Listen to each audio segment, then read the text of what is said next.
Bago ang lahat, may napakainit na laban ngayon na hindi sa Amerika ginanap, kundi sa Abu Dhabi. Yes, New York Knicks versus Philadelphia 76ers sa Etihad Arena, Yas Island. At ito ay parte ng NBA Abu Dhabi Games 2025. Kaya tara, pag-usapan natin kung ano ang mangyayari at bakit napaka-special ng game na ito.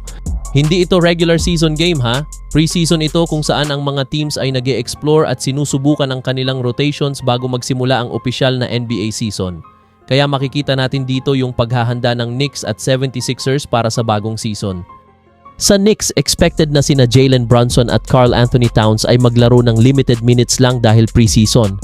Pero malaking bagay ito para makita ang mga young guns at bench players kung ano ang maibibigay nila. Exciting din makita kung paano nila i-adjust ang bagong rotations. Sa Sixers naman, syempre all eyes pa rin kay Joel Embiid kung paano niya ihahanda ang sarili bago magsimula ang season. Pero malas lang kasi si Jared McCain, rookie guard nila, out muna dahil sa thumb surgery. Kaya malaking chance ito para sa ibang guards na makakuha ng playing time at ipakita ang kanilang skills.